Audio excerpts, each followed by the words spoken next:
Hello friends, welcome back to my channel. I hope आप सब अच्छे होंगे। आज आप सबके साथ गुलाब के पौधे को शेयर करने वाले हैं। और जो गुलाब का पौधा है सर्दियों में ढेरों फूल देने वाला पौधा है, लेकिन जब अक्टूबर का महीना आता है तो गुलाब के पौधे में कुछ ऐसे ज़रूरी काम होते हैं जिन्हें अगर आप नहीं करते हैं तो आपका गुलाब का पौधा सर्दियों में अच्छी फ्लावरिंग नहीं करता है। तो वो कौन से ज़रूरी काम हैं जो हमें अक्टूबर के महीने में अपने गुलाब के पौधे पर ज़रूर करना चाहिए। आइए वीडियो को शुरू करते हैं। जो लोग चैनल पे पहली बार आए हैं प्लीज़ चैनल को सब्सक्राइब कीजिए, बेल आइकन प्रेस कीजिए, जिससे हमारे सभी वीडियोस की नोटिफिकेशन आप तक पहुंचती रहें।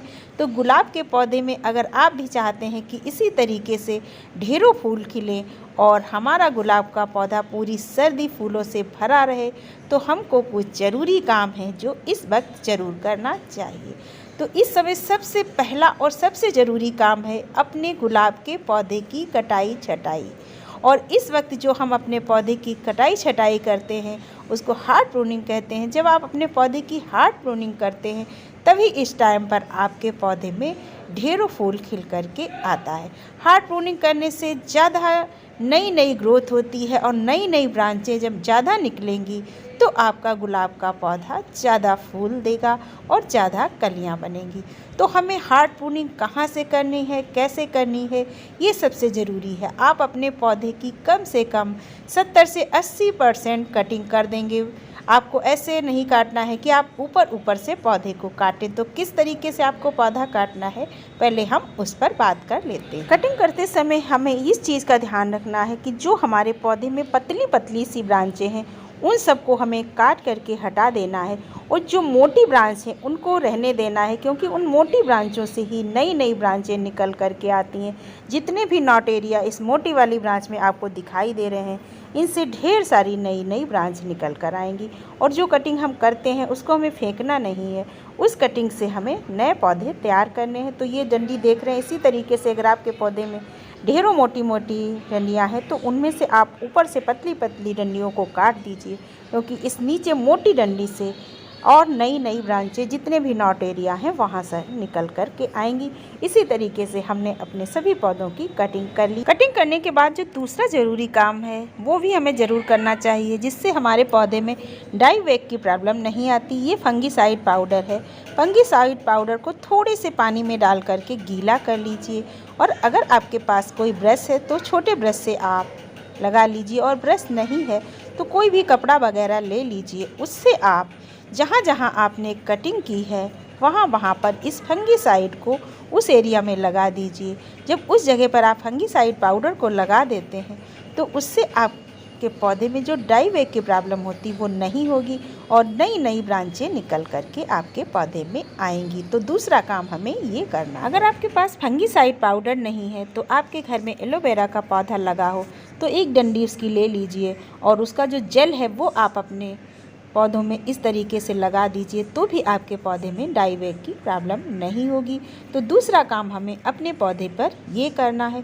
और इसके बाद जो तीसरा और सबसे ज़रूरी काम है वो अपने पौधे को देना है खाद। तो खाद देने से पहले हम अपने पौधे की करेंगे गुड़ाई, और गुड़ाई आप काफ़ी गहरी करें, कम से कम 2 से 3 इंच तक हमें मिट्टी को पहले हल्का करना है और उसके बाद इसे हमें बाहर निकाल देना है।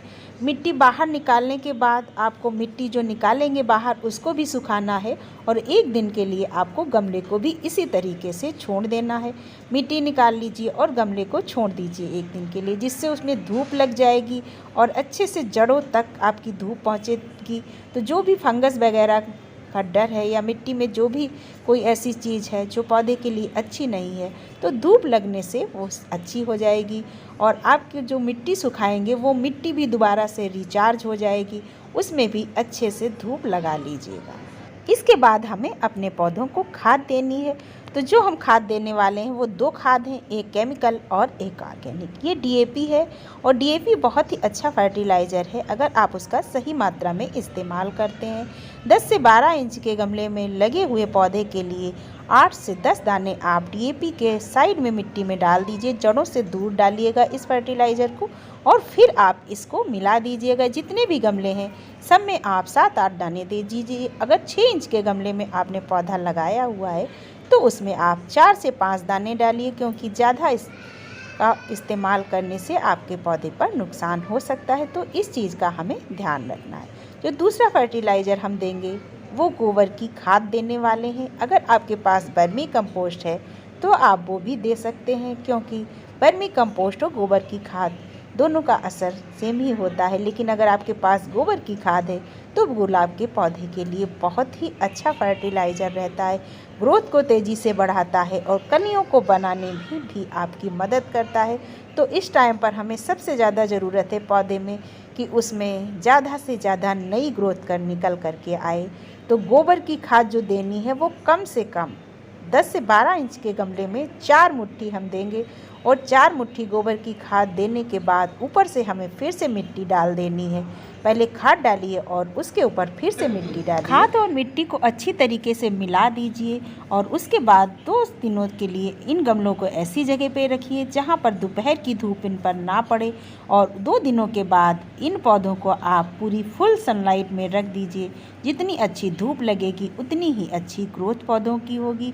पानी जब देते हैं तो अच्छे से दे दीजिए, और उसके बाद दोबारा तब पानी दीजिए जब इनकी मिट्टी ऊपर से सूख जाए, क्योंकि जब पौधे में पत्तियां कम होती हैं तो पौधा बहुत ज़्यादा पानी नहीं लेता है। हमारी जानकारी अगर आपको अच्छी लगी है तो प्लीज़ वीडियो को लाइक कीजिए, शेयर कीजिए। नेक्स्ट वीडियो में फिर मिलते हैं।